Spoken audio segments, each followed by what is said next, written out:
All right, guys. So 18.4 dropped tonight, and just like last week, it's another separator workout. I made a video last week talking about not being discouraged, and so going forward, same with this week. If you don't have some of these movements down, there's nothing wrong with that. All these people that are games level started off not having some of the pieces to complete this very open.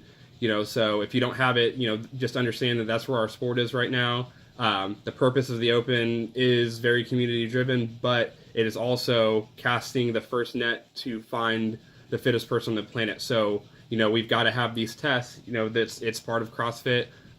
If you can't do it, there's no shame in that. It just gives you something else to work on. So that being said, let's go ahead and talk about breaking down this workout. I'm going to go through the RX version, and I'm going to break it down piece by piece all the way through, start to finish, and then we'll talk about some of the scaling options on the end. So from the jump, do not be afraid to break up your deadlifts and or your handstand push-ups. So let's talk about our deadlifts first. 225 is not going to be super heavy for a lot of you. If it is, no worries. I think breaking it up is smart. Quick sets, big, medium, small, like on the set of 21, 876 gets you to 21. So you start off with a big set, and then the next set you decrease a little bit, and third set will clean it up with the smallest set of the three. So I don't think that it is going to be disadvantageous to do that. So if it's heavy for you, then by all means break it up. If you have to break it up into 4 sets, just keep your rest short and try to keep yourself moving back on the bar as quick as you can. So along with this new movement that we're going to talk about in just a second, we also have another new standard for the handstand push-up. I myself did it tonight, and it's different. And so whenever you guys do the primer that I'm going to give you, I want you to have your judge there with you. That way you can check to make sure that you're passing through the range of motion and meeting the standard before you jump into the workout. I didn't do that, and so I had to learn real time that the way I have been training my handstand push-up was not going to work. So that's kind of a hit in the face that you don't want to take in the middle of a Metcon. So while you're doing your primer, go through the correct range of motion. Have your judge watch you. If there's some changes that need to be made, make them then. That way you're not going to be penalized in the workout by getting no reps or losing time on the clock. Just some small things that help me. At the top of every rep, bring your feet closer together, and then once your heels are close, bring your toes towards your shin. So flex your toe towards your shin. That's going to elevate your heel and give you maybe that little bit that would have been a no rep, but now that just doing that little thing is going to save that rep. That way you're not wasting energy. So once you make it through the 21-15-9 of the deadlifts, then we have a heavier barbell. I would suggest it for space sake. If you can set up 2 bars, do that. If you don't, go ahead and have somebody put the weights on for you.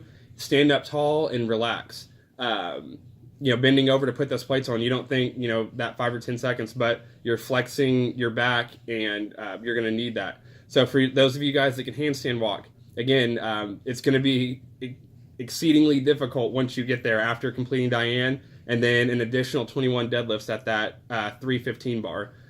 So take your time, take a deep breath. Don't think that you need to do the handstand walks unbroken. If you get to the point where you are getting, you're slowing down a lot and you're kind of stutter stepping inside of a section, go ahead and come down, regroup, and then complete the next section. So maybe they're 5-foot increments. We're going 25 feet. Maybe if you are, if you're proficient, do 3-2. If you have to do 5 feet at a time, there's nothing wrong with that. Just try to keep yourself moving. The scale variations to this, you guys don't have a handstand push-up standard. You guys are doing hand release push-ups. They're pretty strict about how we're doing those too, so you can't shoot your hips up. So make sure, again, that while you're doing your primer, have your judge watch how you're doing your hand release push-ups and how you're doing your bear crawl. So you guys are going to be bear crawling after this is over instead of the handstand walks. So I think the standard for the bear crawl was your hips have to stay above your shoulders and you have to have weight on your hands.